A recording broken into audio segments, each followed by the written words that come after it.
"Lucy, come inside. You'll catch a cold." Jack turned to his young wife, who was sitting on the porch. "Look at the wind. It's going to rain, you'll see." He came up to Lucy, touched her shoulders tenderly, and smiled warmly. She pressed her cheek against his palm. "Jack, is our little rascal asleep there? She's been running around like a machine all day. I don't even want to count the number of times she's been up and down the stairs today. And she's got you all up. She's a child. She has to run. Let her run, or she'll grow up. She'll think she's a grown-up, and she won't remember what a naughty girl she was." Jack laughed.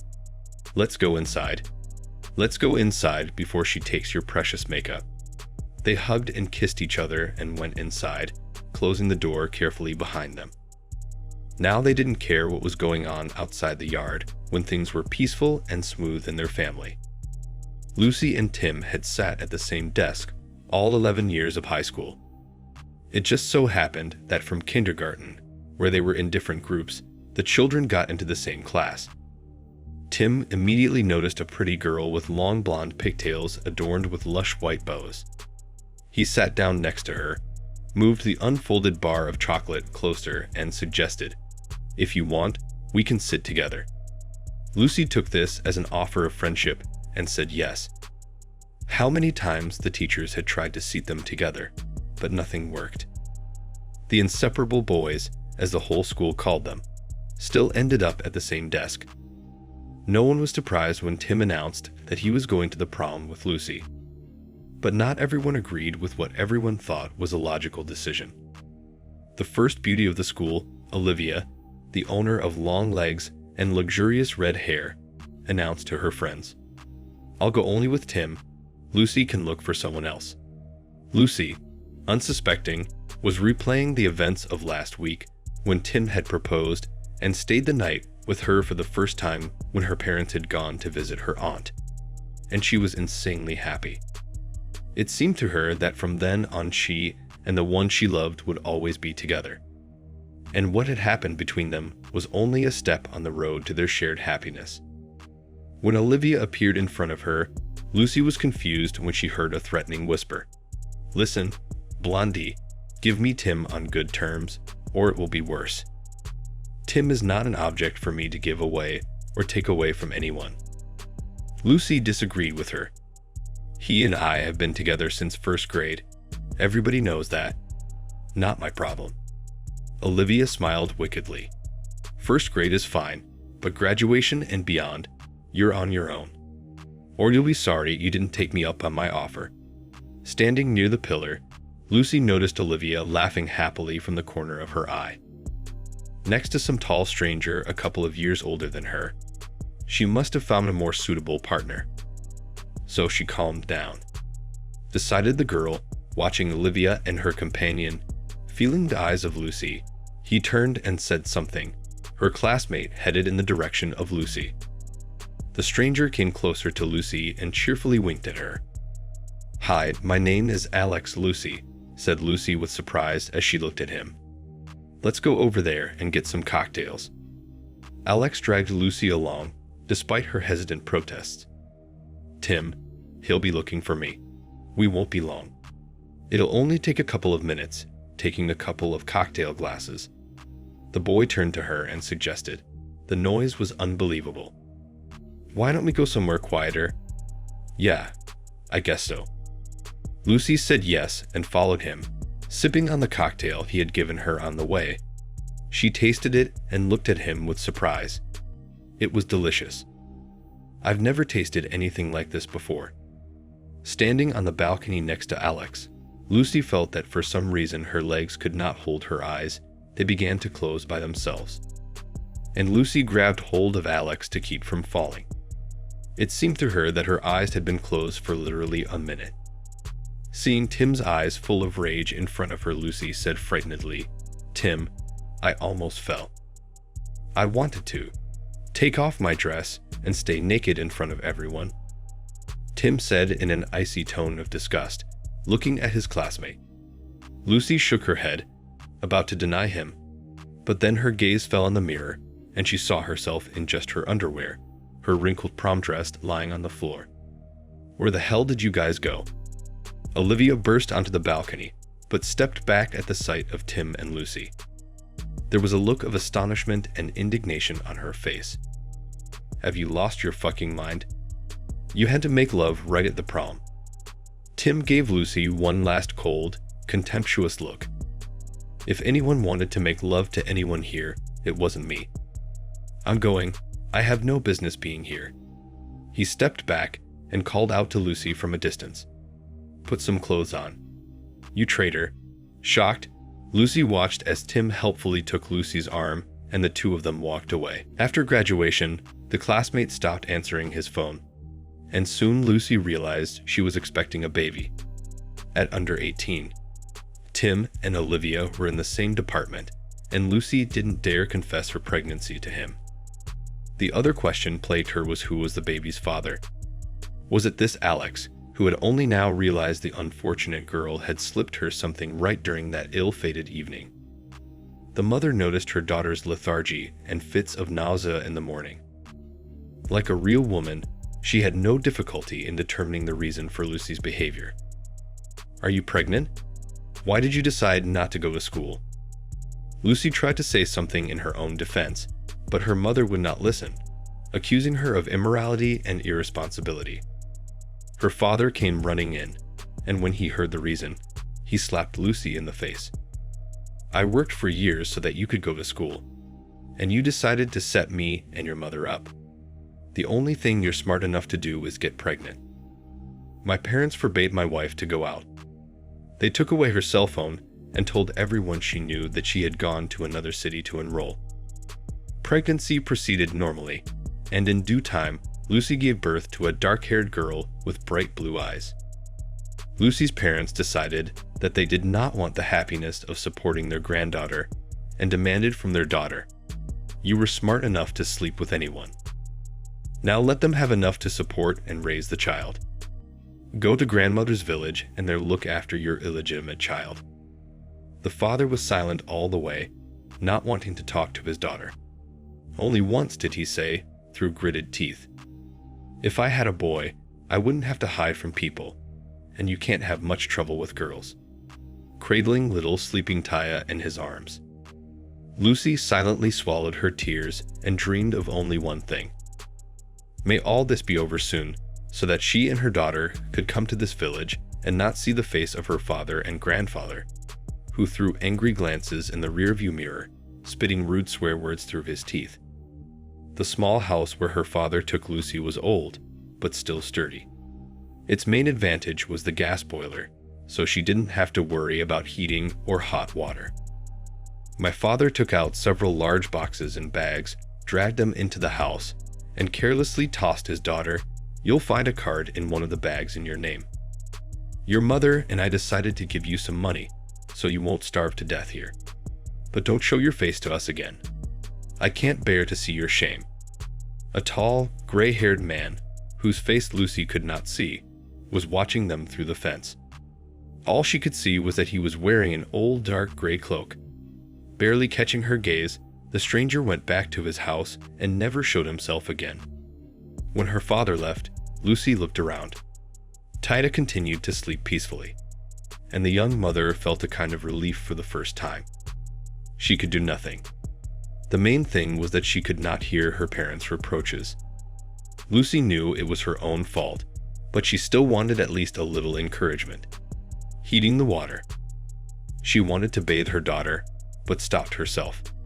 And if I messed up, who would I turn to for help? The girl remembered her mysterious neighbor and decided to go to him. He did not seem to be an old neighbor. Despite his young age, he was almost gray-haired. His dark eyes mistrustfully looked at the newcomer. "What do you want from me, citizen? I'm sorry if I'm disturbing you, but I need help." Unexpectedly, Lucy cried. To her surprise, her neighbor was embarrassed at the sight of her tears. He offered to help her. "Well, if you need help, let me help you." He realized at once that Lucy had no idea how to take care of a newborn baby. "Mommy, when did you change her diaper?" He turned to Lucy. After feeling the contents, he grinned. "She's going to start swimming soon if you don't change her. And so Harry came into Lucy and Tay's life. He was 34 years old, but because of his gray hair, a reason he refused to discuss, the man looked much older than his age. Eventually, when Taya called Harry Papa, and he automatically responded, "Yes, Bunny," the neighbors had to rethink their relationship. Harry brought flowers for Lucy that night and a toy for Taya. The girl was already on her feet and taking her first timid steps. "Well, that's it. You can say goodbye to the notion of quiet life now," grinned Harry. "How did you know that?" Lucy stared at the man in surprise. "From there," Gary answered glumly. Then, without a transition, began to tell him, "I had a family, a wife and a daughter, like Taya. Every day I remember that nightmare and wonder why I didn't talk her out of going." He was silent for a moment. Then he continued, "My family and I were living in a completely different place back then. Big city, lots of people, and everything. One day, my wife Amelia, who had given birth just a couple of months before, got an offer from her mother to come and help her with her name day. Amelia also has an older sister, but she doesn't do anything. She's just listed as part of the family, but she wouldn't help her mother. So Amelia worked for her. Amelia packed up her daughter and decided to go to her mother by train. Harry thought that was the sensible thing to do. It was dangerous to drive with a small child. It would be quicker and safer to take the train. If only he'd known how that choice would turn out. Something happened to the road after the flood. There's still no clear explanation as to what happened there. Heavy, Harry sighed. The train was traveling at tremendous speed and derailed. More than half the passengers died, and among them my wife and daughter. She was only 2 months old. The man furtively brushed away a tear. Then he continued, "I thought I was going to lose my mind after hearing the news. How much I screamed and howled at night. I wouldn't wish that on anyone. I left the city for this village to have fewer people around. Been living here for 3 years, no one to talk to, and then you show up. Taya reminded me so much of my own daughter that I couldn't refuse you. I thought if God took my baby away from me, he'd send me another so I wouldn't go crazy. Lucy, I know I'm old for you, but can I at least count on you to be my friend and not my neighbor? We'll live together, we'll manage the household." Lucy looked at him confused. "Harry, I think it's best if we keep our distance for now. I've lost something in my life too, and I'm not ready for another relationship yet. That's not what I'm saying, Gary. I mean, so we could just live in the same house. That would be more comfortable for both of us. You mind your own business, and I'll mind mine.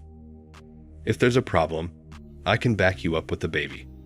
Oh, I must have misunderstood. Lucy was embarrassed. "Sure, I'd be glad to. May I ask you something else?" Without waiting for his answer, she asked what kind of work you did before. "What did you do, exactly? What difference does it make?" Harry shrugged. "The main thing is that I still enjoy it, and it allows me to earn good money."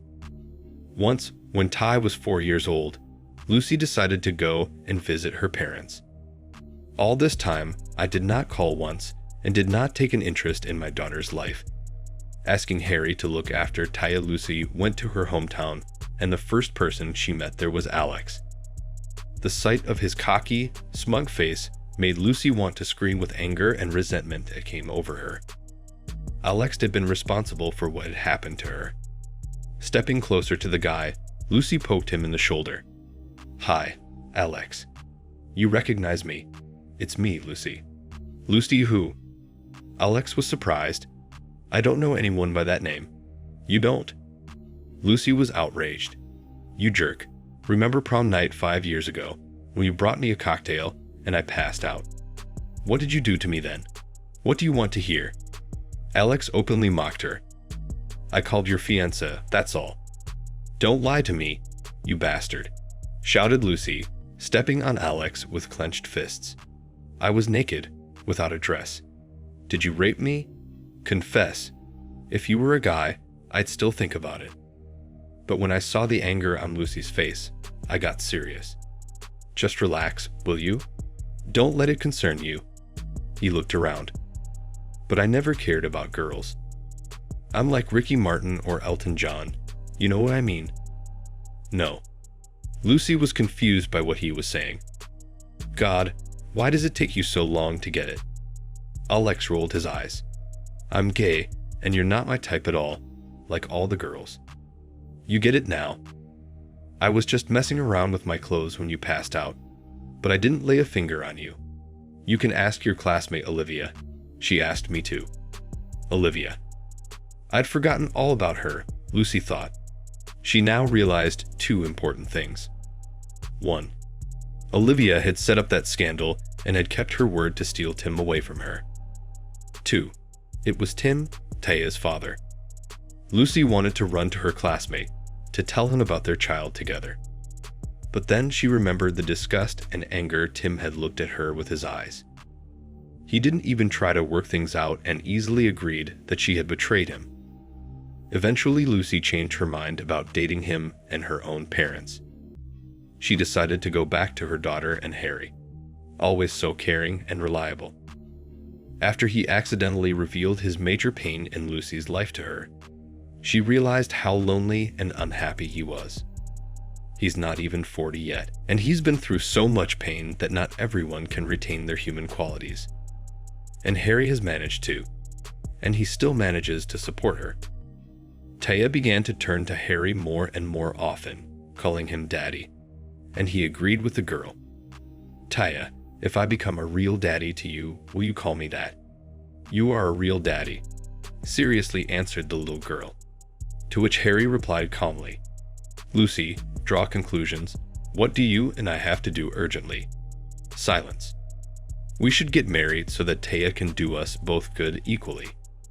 Lucy said, interesting wording about good. What else do you call it? While you're doing chores, Taya is the one who pinches my fingers with the door and leaves a button on the threshold of the room. Why does she do that? No one knows, including herself. I've heard that sharp corners scare away evil spirits. The little girl answered, climbing into Harry's lap. Did you want to scare me or the evil spirit away from my room? Harry laughed. What difference does it make?